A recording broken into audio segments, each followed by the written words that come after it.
Halo guys, kembali lagi di review terbuka. Kita akan mereview perusahaan yang sudah IPO atau go public. Nah, hari ini gue mau review PNLF atau dikenal dengan Panin Financial Tbk.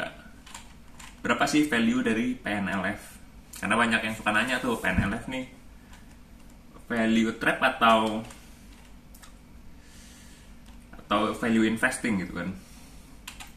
Nah, disclaimer dulu, video ini dibuat untuk tujuan pembelajaran atas saham dan bukan merupakan suatu rekomendasi untuk melakukan transaksi beli atau jual terhadap saham tertentu. Nah, sekilas tentang perusahaan. Nah, perusahaan berdiri pada tahun 1974. Pada tahun 1983 perusahaan IPO atau go public. Tahun 2010 ganti nama dari Panin Life Tbk menjadi Panin Financial Tbk. Nah, di tahun yang sama perusahaan pindahin bisnis asuransi jiwanya ke anak perusahaan. Jadi kalau mau dibilang perusahaan ini sebagai perusahaan apa, mungkin bisa juga dibilang sebagai perusahaan holding ya, karena saat ini PNLF tuh punya Bank Panin, dia punya saham di Bank Panin 46% dan dia juga punya bisnis asuransi jiwa di mana itu 60%. Jadi dia nggak murni asuransi jiwa, tapi dia punya dua bisnis asuransi jiwa dan bank. Nah, market cap perusahaan sekarang di 6,2 triliun atau setara 195 rupiah per lembar. Memiliki 46% saham di Bank Pen Indonesia. Bank Pen Indonesia ini kan nama PT-nya, tapi kalau kita lebih kenal tuh Penin Bank dengan kode ticker tuh PNBN. Nah, beberapa hal dari laporan keuangan. Nah, buat menilai dari PNLF ini sebenarnya cukup gampang. Kita tinggal lihat aja dari balance sheet, itu aja udah melebihi nilai perusahaan yang melebihi market cap-nya. Nah, sekarang kita lihat di laporan posisi keuangan entitas induk. Nah, dia punya kas aja tuh sebesar 2,2 triliun. 2,2 triliun. Tapi liabilities cuman 200 miliar. Sangat tidak signifikan nih.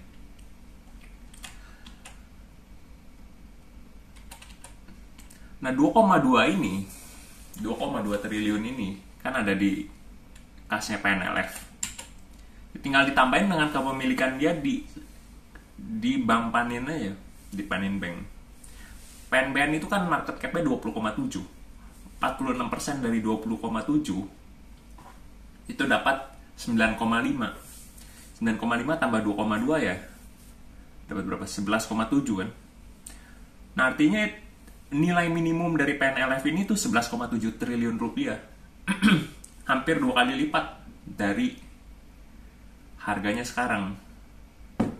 Artinya dia PNLF ini butuh naik 100% buat ke minimum nilai wajarnya.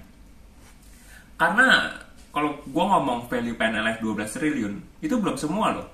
Itu baru kita hitung dari posisi kas dan juga posisi kepemilikan dia di saham PNBN. Belum kita hitung bisnis asuransinya. Nah, jadi itu nilai minimum. Kalau mau tahu nilai maksimum ya mungkin mesti hitung sendiri sih bisnis asuransinya berapa bagus.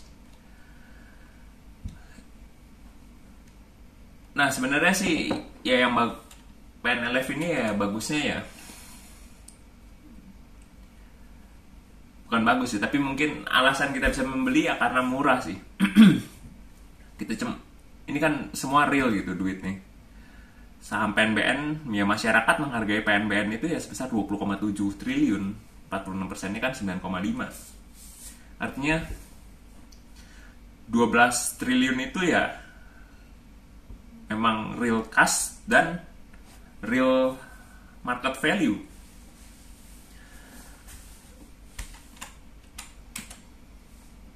Ya kan? Nah, ini sama aja kalau kita keluarin 50.000 buat beli duit sebesar 100.000 gitu. Kita beli duit aja ini. Duit gratis.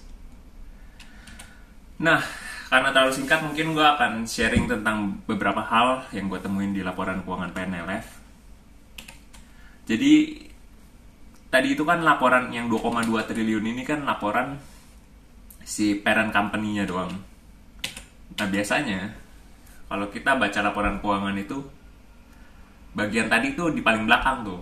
Nah yang di depannya tuh biasanya yang disajikan pertama tuh ini, laporan keuangan konsolidasian.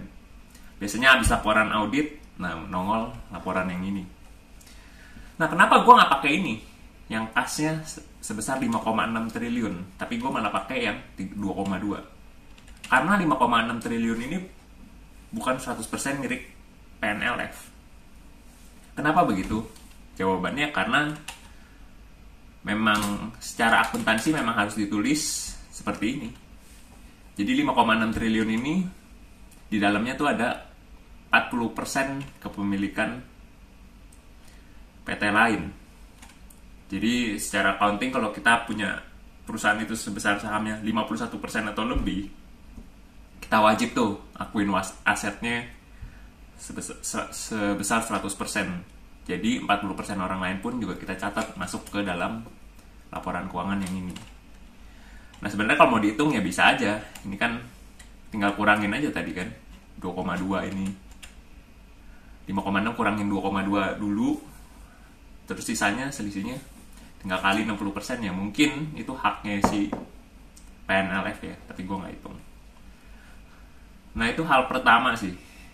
Nah hal kedua yang mungkin gue bisa sharing, nah di sini yang gue tandain warna hijau 20 triliun investasi pada entitas asosiasi. Kalau kita lihat ke catatan laporan keuangan, yaitu nomor 8, nah ini isinya. Jadi dia catat saham Bank Pan Indonesia itu sebesar 20 triliun. Saldo akhir tahun 20 triliun kan. Dia catat. Kenapa 20 triliun? Bukan 10 triliun, 9,5 triliun yang gue bilang tadi. Tadi kan gue bilang nilainya itu 9,5 tinggal tambahin 2,2. Nah, tapi di balance sheet si PNLF dia catat 20 triliun. Artinya kan ada selisih tuh 10,5 triliun ya. Nah, ini balik lagi karena akuntansi memang mengharuskan mencatat seperti ini. Jadi setiap kali si PNBN laba, ya dia mesti masukin, bukan secara harga saham dicatatnya, tapi secara laba atau equity. Nama metodenya ini equity method ya. Jadi dia ada kelebihan catat sebesar 10,5. Nilainya tuh bukan 20 triliun tapi 9,5 triliun ya nilai market kan. Ya itulah sih dua hal yang mungkin bisa jadi pembelajaran bersama. Nah kalau kalian suka videonya boleh di share dan like. Dan jangan lupa untuk subscribe juga ya. By the way, gue bikin channel Discord. Mungkin kalau kita mau ngobrol-ngobrol bisa join ke channel Discord-nya. Gue akan share linknya di deskripsi. Boleh dicek guys. Oke, sampai ketemu di video selanjutnya. Bye-bye.